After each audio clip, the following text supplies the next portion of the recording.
you don't have a mentor or a broker to go to, get out there and network and find an agent that has been in it for a while and who you have a good repertoire with, or you feel like has a good reputation, and you can learn from them as well.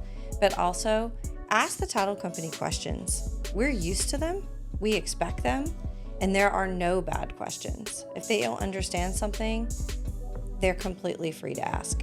Probably some of the biggest I get are they don't understand the title commitment, what it's for, how to read it, what do they need to do with it.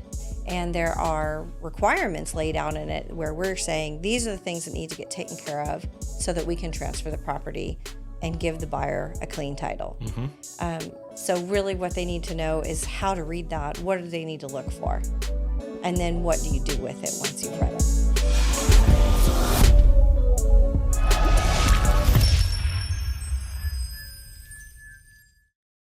Hey there, and welcome to the New Agent Jumpstart podcast. This is episode number 11, and today I have a very special guest. She's a really good friend of mine, known her for years, probably unfortunately for her, but hey, she stuck with me. So I have a very special guest from one of the local title companies, Security First Title here in Wichita, Kansas. We do a ton of business with them. And so let me just say, Tara Ritter from Thanks Security First Title. Yep. Thank you, Cole. What an introduction. I appreciate you coming in. Absolutely. So, this podcast is all about, well, it's called New Agent Jumpstart for a reason, right? It's designed for newer agents or agents that have been in the industry for a while, haven't quite hit the six-figure mark, everything like that. So that's our target audience. So when you're talking today, that's kind of who you're talking to, right? And we talk to people all over the country. It's kind of cool. The podcast awesome. is getting out and everything. We're starting to get comments and everything on YouTube and I love it. Spotify and Apple Podcast. And we're growing. So I just want to bring in amazing guests like yourself and really just dive deep and help people understand the whole process and what they can do to better serve their clients. So I kind of came up with 10 questions. Okay. And I'm just going to have them here so I get them right. But are you nervous? I know you're in the hot seat. A little bit. A little bit? However, we love educating, especially new agents, and helping them in their process and making sure they're set the best way they can be for what they need to do. So I'm confident in that at least. Well, I know you guys, especially here locally, I mean, you guys put on a lot of trainings for the agents. You're always hosting stuff out of your offices, allowing people to come in and conduct trainings and everything. I don't know how many times I've been to the Collective office, which is, it's no special deal. It's just the name of the address, Collective. And so, gone in there multiple times for some just training events, get-togethers, stuff like that. So you guys do amazing things in the community, and you really help out the agents a lot. So thank you. Education's important to us. Absolutely. So let's just dive right in. Yeah. And so just kind of whatever the top of your mind hits with these answers. Love to get kind of some raw, like unfiltered stuff. So tell me this: what is the role of a title company in the real estate transaction, and why is it important for new agents to understand the process? That's a great question. So the title company is the neutral third party. We're not so invested in the buying or the selling side. It is our job to get everything in the middle and make a good closing. We're making sure that all the laws and regulations were followed so that someone's property does transfer properly into their name. We're making sure that there is a good closing, meaning the documents are recorded properly. That's our central job. Yeah. Yeah, so you're not really for either side. You're really there to make sure that everything gets recorded properly. The transaction, I guess the deed or whatever, it gets conveyed properly to the new owner. Title insurance is, it gets in place. Yeah, there's different laws or different regulations by county and by state, and it's the title company's job to know those differences. Okay. And so that's also part of it, so that the agents don't have to know all of those things. They come to us, and then we handle handle it. It's funny that you say that because I remember getting licensed and everything. I thought the course that it took to get licensed as a real estate agent, it's like, oh, I need to know all this and meets and bounds and legal descriptions and everything. Right. And we don't do hardly any of that. You guys do. Yes. I mean, it's great to know what it is so that you understand what you're seeing. Yeah. But it's not that's not your wheelhouse. No, and it's kind of weird that, the state requires us to know that. It doesn't, you would think, and this is kind of why this channel even came about, is because, getting your license in real estate doesn't prepare you on how to be a successful agent. Gosh, I've heard that from so many people. It's crazy. When they finish getting their license and they get maybe that first deal or two under their belt, and then they tell don't have me, a clue. No. They don't have a clue. And unless their broker or a seasoned agent's there to help walk them through, they are lost. Yes. Mentorship and having somebody to touch base with is so important. Yeah. So I know I had a good mentor getting started. I was on a team, and that team used you guys for almost every transaction. Oh, great. And so, that's how I got introduced to you guys. And then, whenever I had questions, I mean, Richard Schodorf, he was always there for me. He's still there on legal questions. I loved it because he took me golfing a lot. We love our Richard.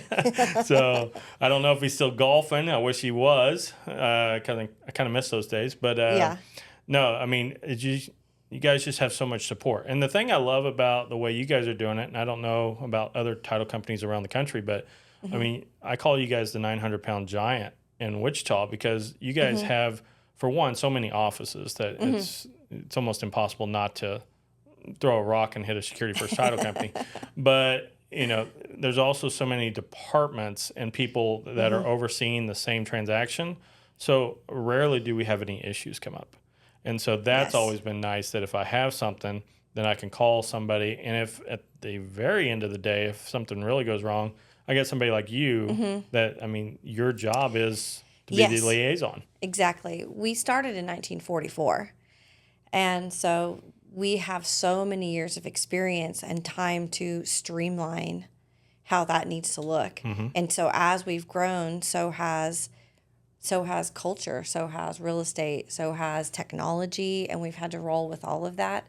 But that's the benefit of having all the departments that we have, so that nobody gets bogged down with any one thing. There's somebody that's their specialty, and all they have to do is take off with it. Yeah. And then for myself, I can get a call from you or another agent, and then I can escalate it or take it to where it needs to go if they are unsure on where to go next. And it's a well-oiled machine. No, you guys definitely have it down pat. And I mean, another thing you got the closing officer that is the main person actually sits in the room, but they also have an assistant. Correct. And so it's like, if I can't get a hold of somebody, which, it's like me being on an appointment with, a buyer or seller, we still have Lori here in the office. Right. And so she's available Monday through Friday to answer our clients' questions when I'm out on an appointment, which is cool. Yeah. I think it's important too for the public to, it's such a stressful process. Oh, yeah. Whether you're selling or buying. And when you need your person, you need a question answered or whatnot, just having somebody that picks up that phone that's able to grab it right away, it makes all the difference. Absolutely. So what common mistakes do newer agents make when working with title companies, and how can they avoid them? Gosh, well, we kind of touched on it a little bit before. If you don't have a mentor or a broker to go to, get out there and network and find an agent that has been in it for a while and who you have a good repertoire with, or you feel like has a good reputation, and you can learn from them as well.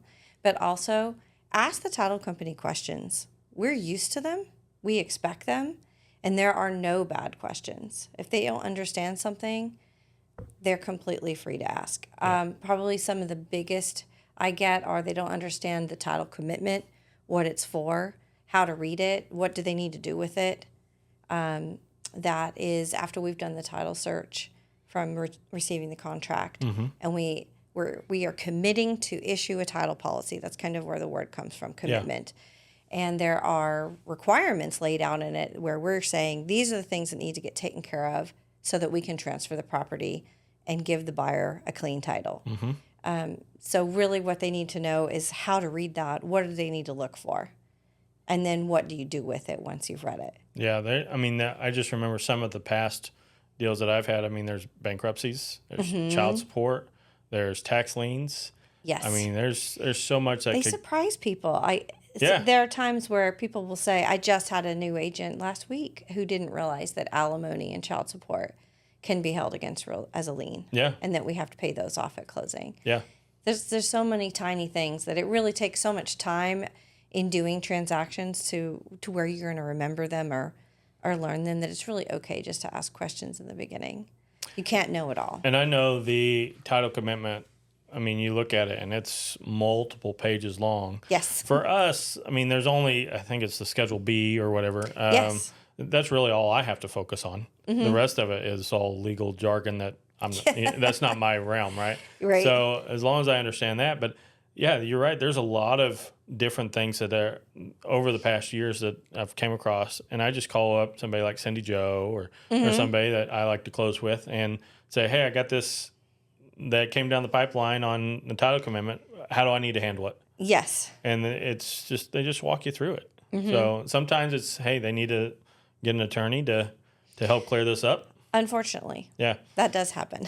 So, but, there's other things like it could be as simple like we're running, man, I don't know about you, but we're running into a lot of solar panel stuff. I keep hearing about these. Yes. And what these solar companies are doing, this is off topic completely, but what they're doing is they're telling people, hey, this is going to be a benefit to you. And, you just pay us and it transfers to the new buyer.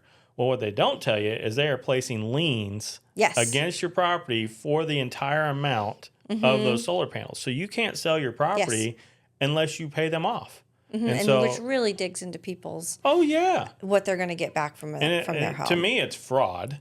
I mean, it's just flat out fraud. I know there's fine print that they probably have in their contract, but they are not explaining it this way, and it's killing sellers because we had 3 deals just fall apart.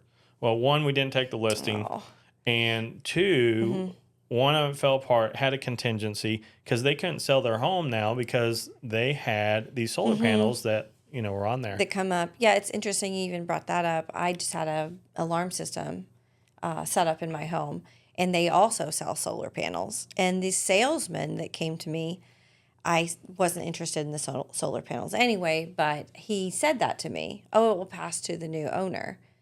Yeah, the solar panels do. You can transfer it. Yes. But then I started asking questions and went into detail, and he actually said he didn't realize that they were doing that. I don't think because they I do. think there's a total disconnect. It must be between like the person that's on the ground selling them and installing them, and then what happens after you sign. Oh, I flat out told a homeowner the other day that, I mean, we ended up not listing their home because of it. But I told him, I said, the only person that benefits from solar panels, unless you hold on to it for a long time, the only person that benefits is the second buyer. Is the person that you're selling it to. Yes. Because you're going to have to spend, it was $33,000 to pay these things off. It's like, how much electricity could you have utilized for $33,000, right? And you wouldn't have that huge It's shocking. lien. I had no idea that they cost that much until we kept seeing these things pop up. But yeah, that would definitely be one of the sort of strange things that I don't think most people realize will show up on title work. So if you're an agent out there and you're, if you want to make any content at all to kind of, I guess, educate the homeowner, start talking about solar panels and how, I mean, they are not and I'm not, against solar panels or for, I think maybe they're a great deal. I'm just saying the financial aspect. It's not, hey, you're going to save all this money on your utilities. What it really is, hey, now you're handcuffed to your house. I'm glad I knew what I knew. Yeah. Ahead of time. Yeah. Before I was approached, or I probably would have been in the same boat. Yeah. So tell me how early should real estate agents get a title company involved in the transaction? When you are doing a listing, you can actually email right away just the address and ask for a preliminary report to start. Okay. They're going to go ahead and research the property. Okay. And show everything. They're going to show exactly how it's vested, anything that's popping up on their property. This gives you a chance to look at it and already know before you ever get a buyer on the hook if there are some things that need to get cleaned up that might take time.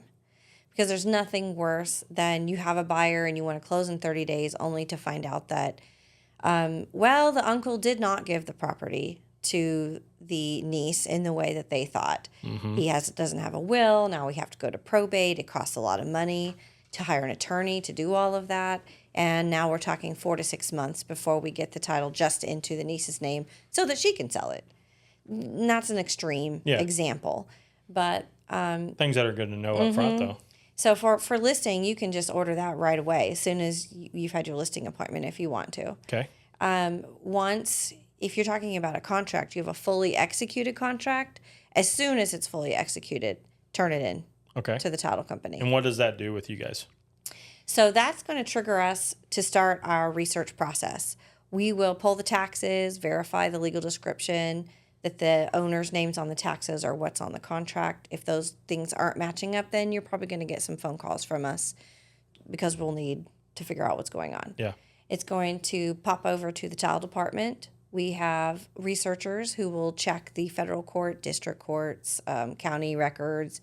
We research people's names and not just the property, since there are civil judgments and liens, like we were talking about, tax liens, alimony, these kinds of things. Is that just the seller side only, or is that you're researching buyer as well? We search buyer and seller. Okay.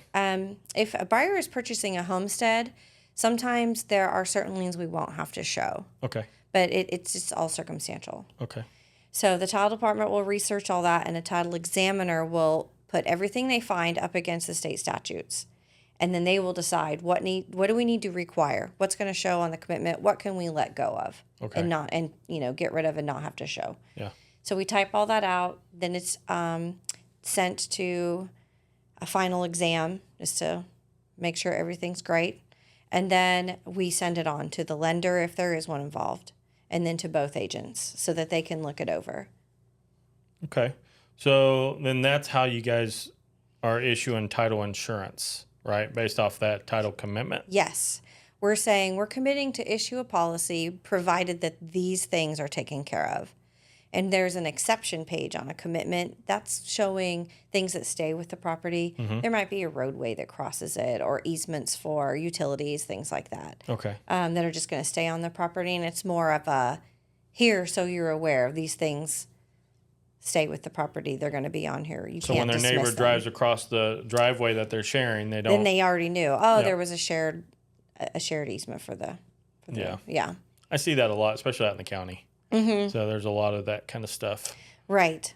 Yeah, and you don't ever want someone to somehow miss that and think that that's their, like, why are they driving across my property? I don't want them to do that. Well, it was on the commitment, or it was, it was shown to you ahead of time. Yeah. So it's always a great idea to point those things out. So now that I'm kind of thinking about it, what is title insurance and what does that really cover? So a title insurance policy is unlike any other kind of insurance.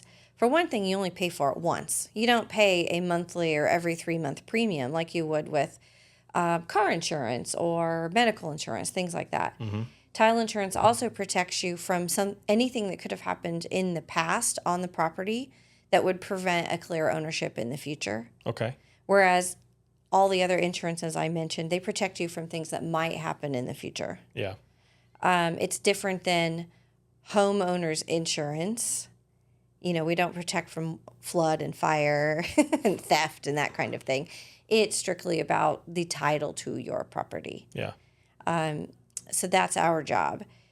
And we get a lot of, people think, well, there's not going to be anything on there. Don't worry about it. This is a new home, let's say. This house is only 5 years old. There can't be any problems with it. Somebody owned it before me, and they would have cleaned all that up. Lots of things can happen in 1 month, let alone 5 years. Let's say, and this is a true story, an owner goes and gets the roof replaced, and then they put it on the market, and they never paid the roofer. Ooh. And it sells and goes to close fast. So the roofer puts a lien against the property, but now it's got a new buyer. If you don't have title insurance, that's out of your pocket. You do have to pay that roofer because there's a lien against your home. Yeah. Or you're going to have to take it, go find an attorney, and find a way to get rid of it. But you are responsible for it. Yeah. Whereas if you have a title insurance policy, that's our job. You call us, and then we take it from there. So is title insurance required? It is if you are getting a loan to purchase your Because house. the bank's going to want it. Lenders, I honestly don't know any that allow people to buy and purchase a home without getting title insurance. They might tell you don't have to get an owner's policy, maybe, but they're going to get one for themselves. Yeah. Because we issue a loan policy to the lender because they don't want to loan somebody hundreds of thousands of dollars and have any risk out there that their loan won't be in first position on the property. And the deal is, you might think you're saving money, but when we're issuing an owner's policy and a loan policy, we do a discounted rate for the lender because we're doing a simultaneous policy, meaning, there's two at the same time. Yeah. So we're not going to charge two people the full fee. Well, if you say, I don't want my owner's policy, and your lender allows it, you still have to pay that higher title policy because the lender is going to pass that on to you. They're not going to. Yeah, that's just part of the closing costs anyway. Yeah. Yeah, so it sort of doesn't make sense. Yeah. And it's, for most people, that's the biggest investment you ever make in your whole life. Oh, for sure. And if you had whether it's a $30,000 solar panel or, an old mortgage that nobody knew about, I've seen them for, any amount, $70,000, and it's up to you to pay it off if you don't have title insurance. Yeah. And that would devastate most people. We had a situation just this past June, so just a few months ago, where I had a client. He bought a duplex in a up-and-coming duplex area, and the builder for that area decided, hey, 3 years later, they're still building in that area, which is crazy to me for one. But, the builder decided, hey, I'm not going to pay some of my contractors. So a plumber, didn't happen on my client's property, but the plumber, his attorney just slapped a general lien on every property in that neighborhood. Yeah. Right. And so I knew, it was past 3 years old. With my knowledge and everything, I researched who the contractor was, looked up their LLC, found him personally, was able to contact him, and I just had a nice conversation. I said, hey, I get what you're trying to do. I hope you get paid every dime that you're owed, but this is an illegal lien against my client's deal, so you're not going to get any money. So if we have to take you to court, it's just going to cost you money to have your attorney, So I was able to just have a good conversation with him, got the lien release required by the title company, and he signed off a partial lien release on it. And so, luckily I was able to work that out. But, you just never know. Like, that popped up, and, my client was like, how is this even the case? Like, I bought this 3 years ago. It just showed up. Right. And so you never know. And doesn't matter how old the home is. Yeah. So, I would never buy a property without title insurance. I'll just say that. Well, obviously I wouldn't. Yeah. So, what are the most important factors to help ensure a smooth closing from the title company's perspective? You say this in every part of life, but it's just so true. Communication. Communication. There are not too many things that you can tell us. Seriously. If your clients have special needs even, maybe like we've had elderly couples maybe, and one of them is not so feeling well. They can't come in the building. Maybe they have trouble walking. If we know that ahead of time, we can work things out where maybe we can bring the paperwork out to the car and have them sign, or we could explore with them a mobile notary that comes to them wherever they're at, depending on if they're a buyer or seller, you know.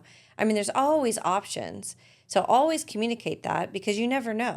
You might be surprised at what we can take care of. There's been some things in the past where it's like, man, I don't know what to do. And I just call you guys because, I have out-of-state clients and we have to mail the package out to them. And they have to get in front of a notary where they're at. Yes. And they're asking me all kinds of questions. Well, what do I need to do? I have no idea. I'm just going to have the title company call you. Yeah. Right?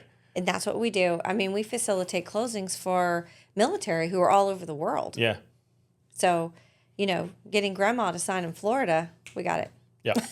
No, it's cool. And you guys mail it out, and then you even, basically the way I understand it, you guys have, postaged packages where they just put everything back in that's signed and notarized, and it's overnighted back. Yes, we try to make it as easy as possible. These transactions are not every day for everybody. Yeah. And we don't want anybody to be frustrated or feel at a loss for, I don't know what I'm supposed to do, and have a panic over it. Yeah. You know, we need to make it smooth. So yeah, just communication with us is the best way to ensure everything, and as early as possible. You know, you can't control other people. So sometimes you don't know anything until the last minute. And then you're telling us. Example, this was a favorite of mine. I felt so bad for the closer. Everybody involved, actually. A buyer had decided at the last minute, they called the week of closing and said, you know what, my husband and I decided we're going to take a vacation this week. So we'll just come back and sign, you know, a week after that. Well, they were going to miss the contract day. I mean, we'd calculated, we had all the paperwork ready. It was a mess. That sounds like a nightmare. And they were the buyer? It was a nightmare. They were the buyer. Yes, like a seller coming in and pre-signing, we would have just said, oh, come in and pre-sign before you leave. Yeah. And then you can go on your merry way. But with the buyer... They kind of need to be there. They kind of need to be there, yeah. I mean, they're the ones that put the date on the contract and when they want to close. Right. On or before buy. Yeah, and that was exactly it. Not whenever we choose to come back from our vacation. Yeah, so we're like, that's a legal document. The contract is a legally binding contract. Yeah. Yeah. Maybe change your vacation to after you move. Although I can't blame them. Moving is a pain. Maybe everybody needs a little vacay before they have to go through that. I would definitely move first know. and to be like, I've earned this vacation. Same. And then That's kind of what I was thinking. Like, you're going to want to do that after you move all the boxes and all the things. But yeah. So yeah, just communicating with us and letting us know anything. It doesn't matter, like I said, what it is. There's nothing that's too small because you never know what would be like, oh, you know what? Now we can do this. Or we can head a lot of things off at the pass too if we know what's coming. Let's go in. That kind of goes right into this next question. How can new agents effectively communicate with title companies to avoid last-minute issues at the closing table? Whether it's email or phone calls, and with some of our closers, they even utilize text messaging. Once you get to know a closer and they get to know you, you guys can kind of work out your best system. Yeah. But however you get the information to us, we're going to use it. And we stay on top of our emails as well. So which I know a lot of people kind of think that's a slower way of communication, and it can be. But we really do check those constantly. So we're still going to see it, and we're going to be jumping right on it. I like the email just because there's a written, history of the conversation. It's nice, too, if you need to refer back. If you're trying to think, no, wait, what was the situation with this transaction? You have to scroll back a little bit to reread. So I agree. That can be really handy. Especially in this industry, because I tell people all the time, if it's not in writing, it never happened. And so it's just good to have communication. When we're talking with a lender or we're talking with the client or the title rep, we're always wanting to try to put that in writing as much as we can. When our customers call with information they need us to have, it goes in the transaction, in the database. We have a little notes section. Sometimes we can even transport an email straight into it if that's what we need to do. And that's one of the ways that we do to keep up and make sure that we're all up to speed on exactly where this transaction is at.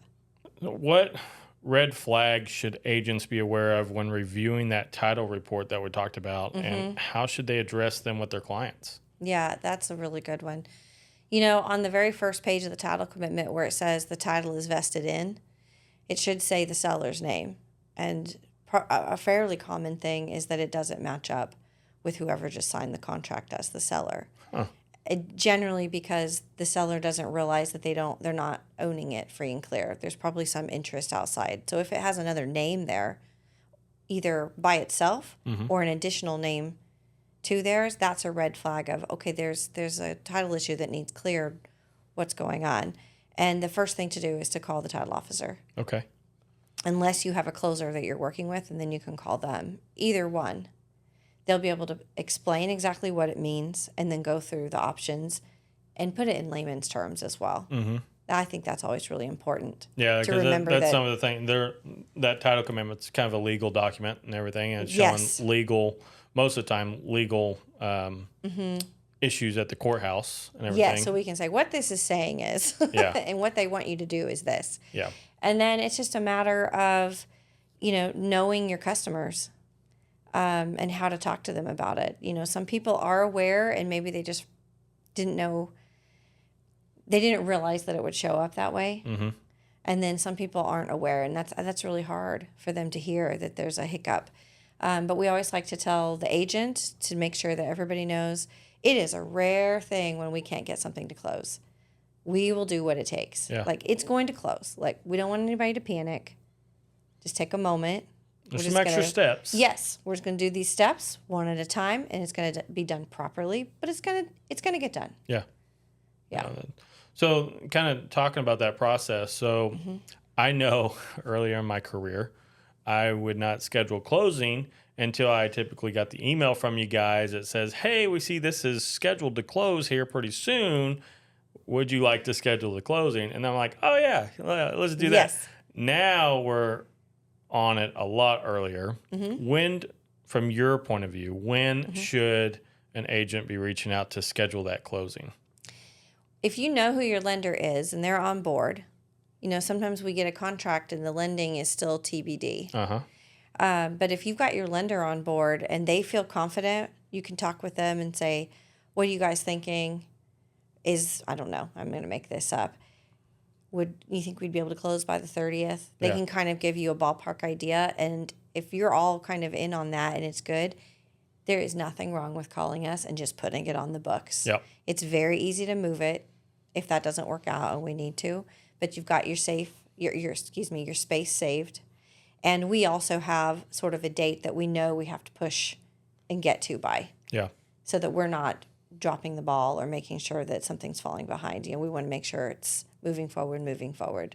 I found that we try to schedule closing with you guys almost as soon as we get the contract and everything. The reason why we started doing that is, one, now we have a point of contact for the file. And so if anything comes up, I don't have to, who's downtown or who's in this department, I'll just call my closer. Yes. And, then if they need to talk to anybody at your guys' office, then they can do it. And so that helps a lot.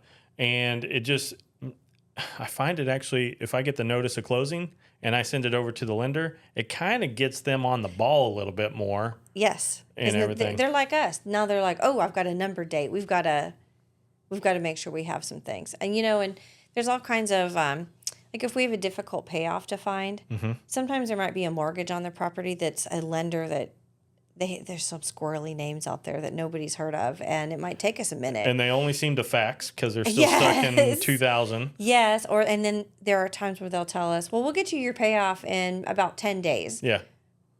Well, if it's going to take 2 weeks, I'm so glad if people schedule or, as far ahead as they can so that we know, oh my gosh, because then we could tell somebody, "Well, we close in 10 days, so we're going to need that payoff in 7 days." I had that problem a lot with like Bank of America, Chase. I mean, those big banks, they just, one hand doesn't know what the other hand's doing. And I remember those being an issue. I don't know if they've straightened up a little bit, but I love dealing with the local banks. Yes. Local banks you guys seem to have good relationships with, and we can just get it quick. We love our local banks. We've been here in Wichita for so long, and so many of them have as well. And then there's just so many people who've been in the industry, whether they're even at the same bank. Yeah. That those connections, those relationship connections are strong, and they make the difference. Here's one thing that I would recommend to a newer agent or even, somebody that's been around for a little bit. Going back to communication with the other side as if a closing time will work for them. Because I don't know how many times I've had an agent on the other side of the transaction just set up closing, never even talked to me, I wasn't even allowed to talk to my client about it. And we'd have to go back and say, "Guys, that doesn't work. I mean, we need to find something a little bit different." And so then you got two separate, you got a pre-sign and maybe the buyer goes in, which is a pain in the butt. I mean, it's just a pain for everybody. So it's like, just communicate, especially most of these transactions are 30 days. Some are 45. Right. You get plenty of time to work this stuff out. It just call the other side. Yes. And we like it better too, because when you guys are all in agreement, it just makes everything smoother. Well, I mean, your closer doesn't have to set in two separate closings. I mean, it's just, it allows you guys to probably do more business because you're free more. And, it's just everybody's there. And if anything comes up, both parties are there. Yes. I know. You never know what's going to pop up on closing day. No. And sometimes it can be just fun. There are a lot of, it's an emotional thing, selling your house or even buying your first house. And, there are sellers who, for whatever reason, they just think it's neat to see the people that they're passing their home off to. You know what the most awkward part of closing is for me? Is as a real estate agent, after both parties assigned, and we're just waiting on copies and checks, and you buyer and seller in there talking back and forth, and the real estate agents are over there like, are you guys Chiefs fans? What are we? the small talk that goes involved in that, it's so like, it's like nails on a chalkboard. Oh my gosh. When I sold my own home here, 5 years ago, my now ex-husband, in that awkward moment, he started telling them all the things that had failed on the house over the years. This one time the basement leaked and and I'm under the table stomping on his foot. Goodness. Shush. Let's get out of here. Yeah, if we could do away with that part of the process, I would be. Yeah. I understand buyers want to know about the home, and there's some really helpful sellers. They bring in books of stuff, and you're gonna want this, and you're gonna want this. There's the warranty for the whatever. Oh my gosh. And this is what I did to the air unit and all. It's oh man. So tutorial on your home. Yeah. Yeah. Maybe we need to invent something. Yeah, I don't know what we need to do. Is it the tea and biscuit time? Maybe a little. I've had also where we literally could not have clients in the same room. They were so pissed off at each other, and it was just a horrible transaction. It was just play peacemaker. Yeah, you get those volatile closings. Oh, man. Yeah. Yes, I had to walk into one a couple of years ago because I heard yelling, and I'm kind of defensive of all of my people, whether you're my client or my closers, and so I'm 5'3", but I don't act like I am when I am worried about somebody. So I'm walking in the room what am I gonna do? But I had to do this whole, it's funny now, but it was not funny at the time, was that it was a group of siblings who don't get along, and they were selling their parents' home to a new couple, and the little brother had apparently sold all the appliances for cash. Oh, no. And nobody knew until final walkthrough. And so when the buyers walked into closing and said, there's no appliances, and then the seller side, the little brother goes, well, I sold those because I'm the one that bought them for mom, so technically they were mine. And then the whole room just erupted. Oh, my goodness. Yeah, and I had to step in and do the, we need to calm down, or I'm going to call authorities. I had one. Because it was getting really scary, ugly. I think I was 3 years in, and I had one. It was an old expired, and I called, and I actually made contact with the executor of the estate, the oldest, and come to find out there were 6 siblings, and then you add 6 spouses. Yes, that was kind of what we had too. And the spouses, it wasn't so much the siblings. The siblings seemed to kind of get along. The spouses hated each other. Oy.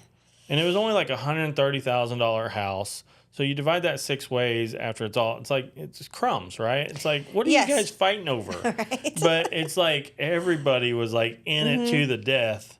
And we had to, one at a time, go in. And it's this is insane. You didn't know when you became a realtor that you were also going to be a counselor. And oh, you got so many hats. It's just you do. Crazy. This is so true. I think we kind of touched on this one a little bit, but how does the title company handle liens or judgments on a property, and what role does the agent play in resolving those issues? Okay.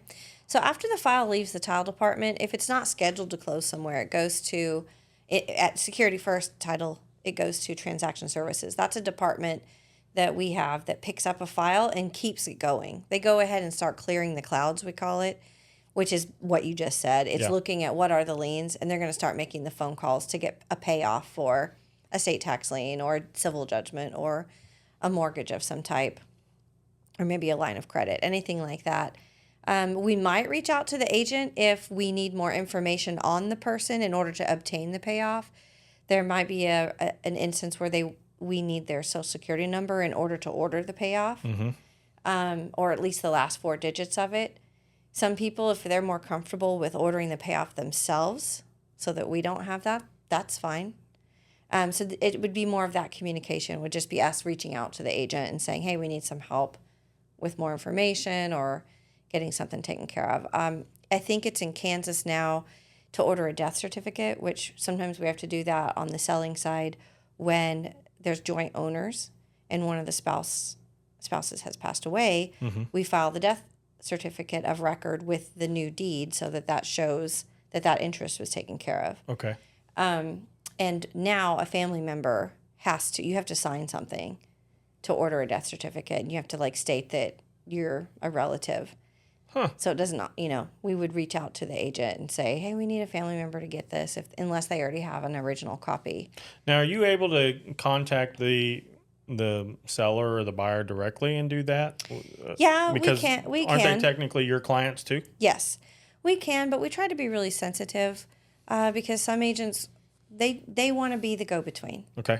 And they would rather us come to them first, and then they'll let us know, like, no, you're free to call my people. Okay. But we want to always try to be really sensitive about that and we don't want it to look like we're going around somebody, even though it's just getting information we need to take care of the closing. I'm sure you get a lot of different agents and, different styles and everything. And I could see some people get caught up in, I need to handle every part of the transaction because I need to provide the best service.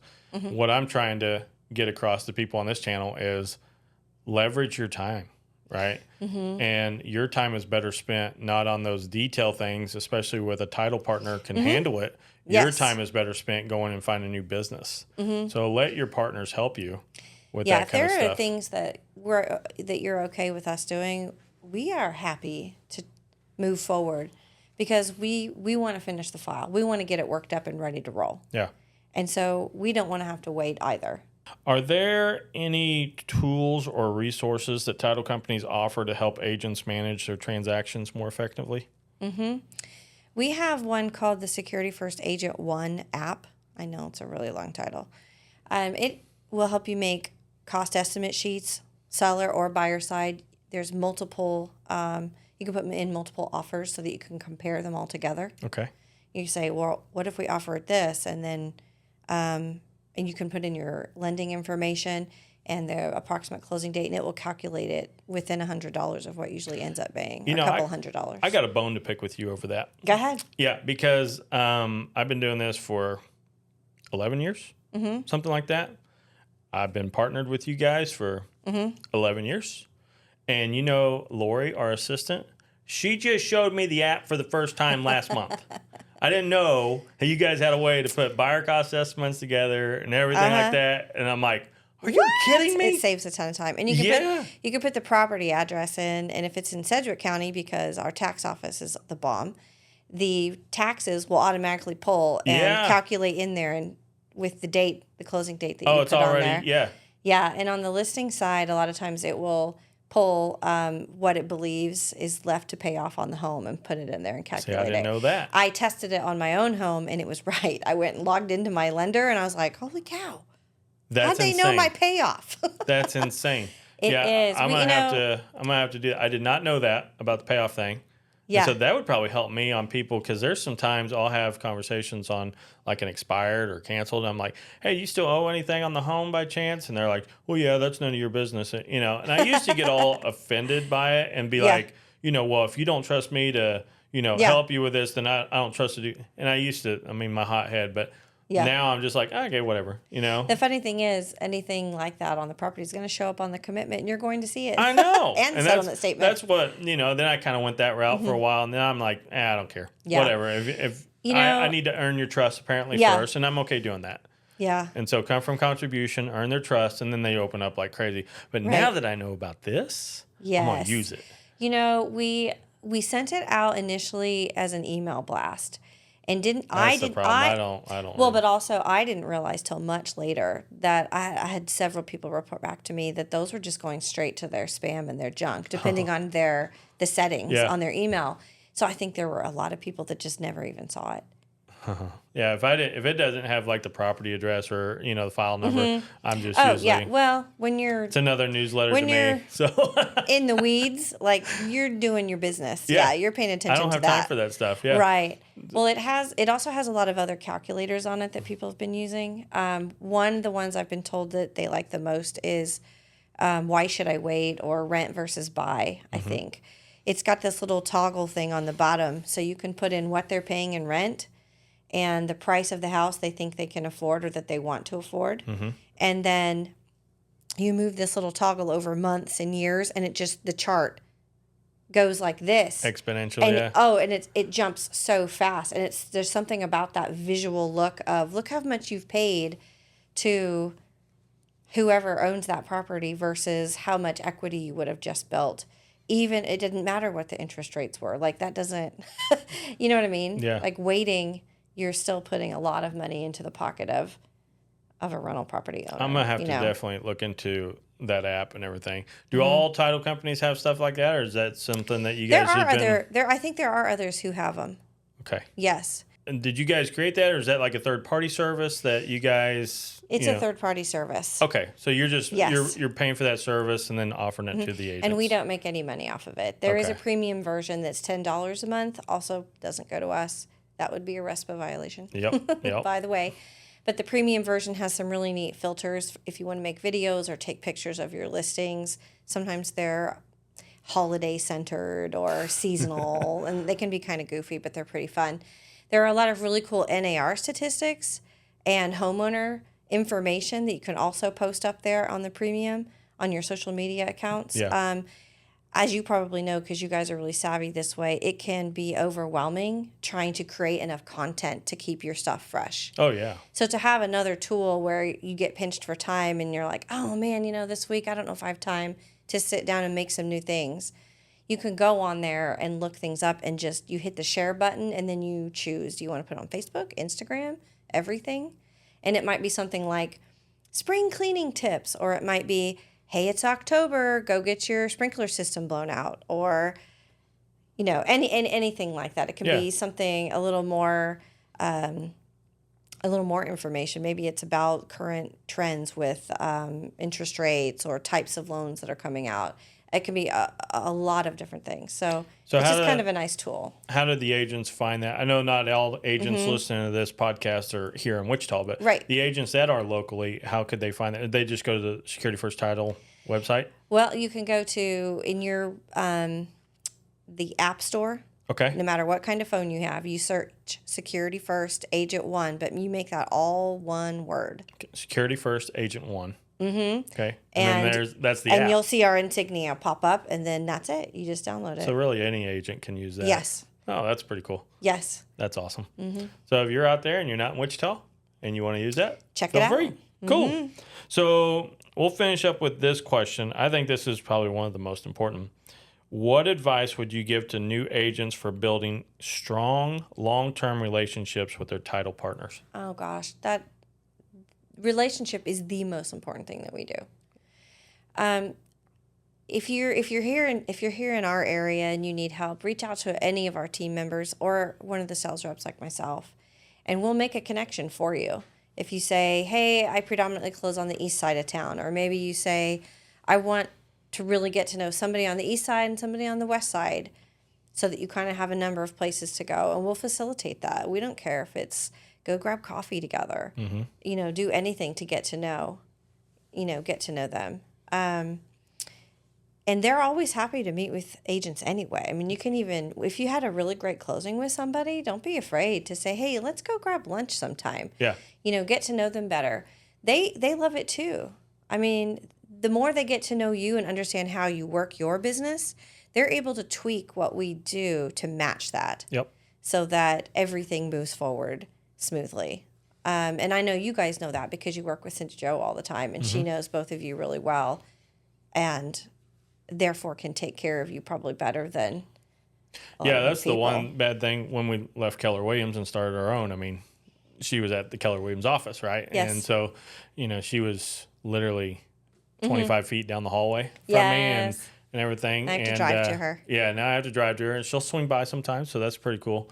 But no, that was nice having that. And then the office that we're in now, we're in a 2-story building. It's not handicap accessible, so there's no way you guys are going to move an office in here. Yeah. But it is what it is. I've got to deal with it and everything. The one thing that I would say, if you really want to get to know the different type of closers, be a listing agent. So because typically, at least in our world here in Wichita, is the buyer typically chooses where they close. So I know when I was a buyer, I always chose to close with Cindy Joe or, who was in our office and everything. But as the listing agent, I'm at the whim of the buyer and the other side. So I always got to meet new closers, and you get to see, who do you like? Yes. Who do you don't like? And so then when you get on the other side of town or in certain areas, you're like, man, I remember working with that closer. So when I got a buyer that lives over in that side, that's the closer I want. Yeah. And so you really get to know your people, and it's just fun. I'm kind of a loud person by nature. And so when I walk in, I'm like, what up? And so it's fun when you get people that you've worked with. And it makes their job fun too. I mean, title insurance is really pretty boring. Don't tell anybody I said that. No. Secret safe. It's only going out nationally. That's right. It's only on the. It's only on the internet. Yeah. And it's only on YouTube, Spotify, podcasts. Subscribe to the channel.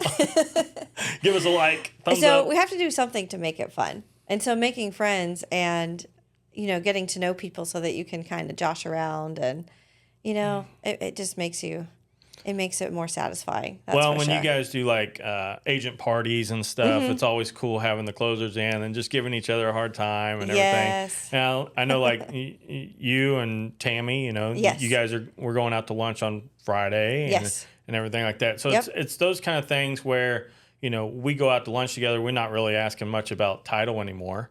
And so we just get to connect on a relationship building. Relationship stuff. Yeah. And so that's the cool thing about, building key relationships. And whether you're on the buyer or seller side, I mean, to the title company, you're important. Yeah. Because you still need to get great customer service, and we still care about the consumer. So. Yeah.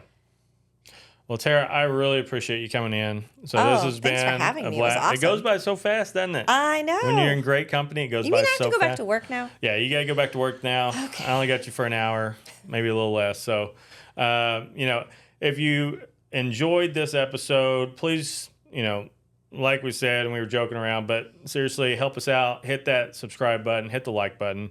So I love having people on like yourself.